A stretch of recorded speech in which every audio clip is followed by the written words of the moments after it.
Hello everyone, welcome to my channel treatment guide. आज हम जिस इन्फेक्शियस कंडीशन के बारे में पढ़ने जा रहे हैं, इसको हम डिजीज़ तो नहीं कह सकते। ये एक इन्फेक्शियस कंडीशन है। बाज़ टाइम हमें क्या होता है कि फ्यूर भी होता है, लेकिन साथ में हमें चील एंड रिगर, यानी फ्यूर चील एंड रिगर, हमें फ्यूर होते हैं और साथ में बहुत ठंड भी महसूस होती है, सर्दी भी बहुत ज़्यादा हमें लगती है। लेकिन याद रखो कि ये जो फ्यूर है और जो हमें ठंड लगते हैं, ये किस किस्म का है? ये है विदाउट लोकलाइजिंग सिम्टम, यानी उसका कोई उसका जो इसकी जो एथियोलॉजी, उसकी जो वजह है वो मालूम नहीं होती हमें कि ये किस चीज़ की वजह से है। तो ये जो डिफरेंशियल डायग्नोसिस मैंने लिखा है कि ये पॉसिबिलिटी है कि इन कंडीशन की वजह से हमें फीवर होता है और साथ में हमें ठंड भी लगता है।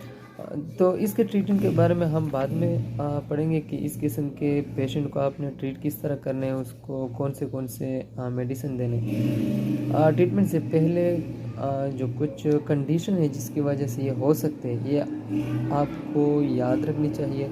साथ में कौन से टेस्ट आपने करनी है इन्वेस्टिगेशन में, ये भी आपको आनी चाहिए। तो शुरू करते हैं कि जो पॉसिबल कंडीशन है, ये मलेरिया की वजह से हो सकता है, डेंगू की वजह से भी हो सकता है, UTI, pyelonephritis, septicaemia, collection of pass in body and cholangitis.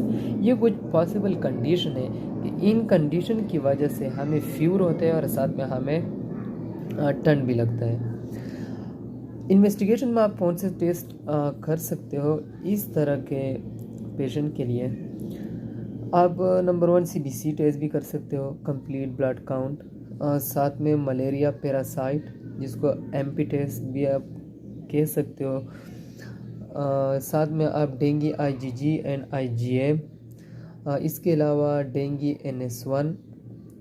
लेकिन अगर आपको लगे कि ये जो फ्यूर है और साथ में उसको ठंड लगता है, लेकिन कोई उसका लोकलाइजिंग सिम्टम आपको दिखाई नहीं देता, लेकिन अगर आपको लगता है कि ये UTI की वजह से है, यानी उसको कोई यूरिनरी ट्रैक इन्फेक्शन है, उसकी वजह से उसको फीवर होता है और साथ में उसको ठंड लगती है, तो आप इन्वेस्टिगेशन में urine DR and urine CS का टेस्ट, ये दो भी आप कर सकते हो। इन सब टेस्टों से आपको कंफर्म हो जाएगा कि ये जो फीवर है और साथ में उसको ठंड लगते हैं, ये असल में कौन से कंडीशन की वजह से उसको फीवर हो गया और उसको ठंड भी लगता है। तो इन इन्वेस्टिगेशन से आपको अंदाज़ा हो जाएगा। लेकिन अब आते हैं हम ट्रीटमेंट की तरफ कि आपने कौन से मेडिसिन इस किस्म के पेशेंट को देनी है।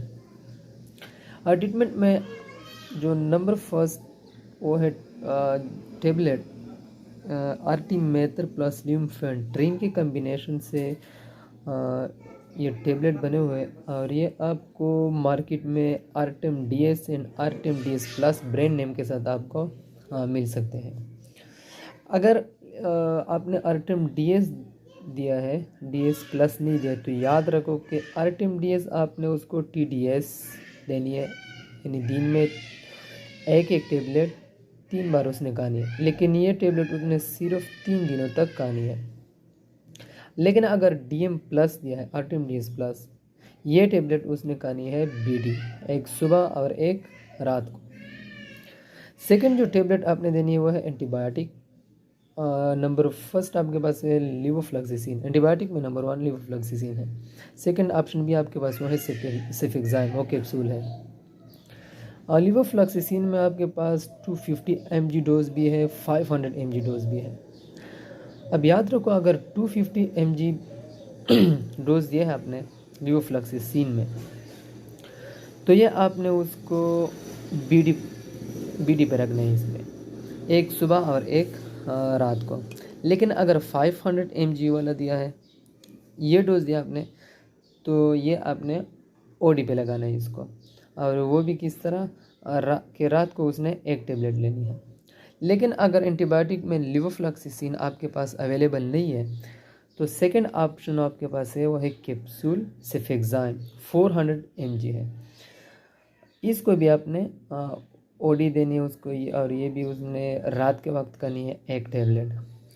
मार्केट में जो ब्रांड नेम है सेफिक्साइम कैप्सूल के आपको सिफाइम, सेफ्सपेन एंड सेफिगेट, इन ब्रांड नेम के साथ आपको ये कैप्सूल मिल सकते हैं मार्केट में। फीवर के लिए आपने जो देनी है टैबलेट वो है पैरासीटामोल।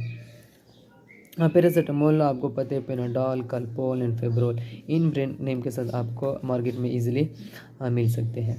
लेकिन याद रखो अगर उसका फीवर मॉडरेट है, इतना हाई फीवर नहीं है, तो TDS देनी है, लेकिन एक टैबलेट उसने लेनी है। बट अगर आपको लगे कि फीवर उसका बहुत ज़्यादा है, हाई ग्रेड फीवर है उसका, तो वो 2 टैबलेट भी TDS ले सकते हैं। जो 4th नंबर पर है वो आपने सिरप देनी है, मल्टीविटामिन्स या एपिटाइज़र आप भी कह सकते हो, दोनों आप कह सकते हो। इनमें से भी आपने अगर लाइसोवीड है ये भी आप दे सकते हो, अगर ग्लाइविसोल है ये भी आप दे सकते हो। इन दोनों में से एक मल्टीविटामिन का सिरप आप उसको इन मेडिसिन के साथ दे सकते हो। और ये उसने BD 2 चम्मच सुबह और 2 चम्मच रात के खाने से पहले उसने ये खानी है। तो ये था ट्रीटमेंट।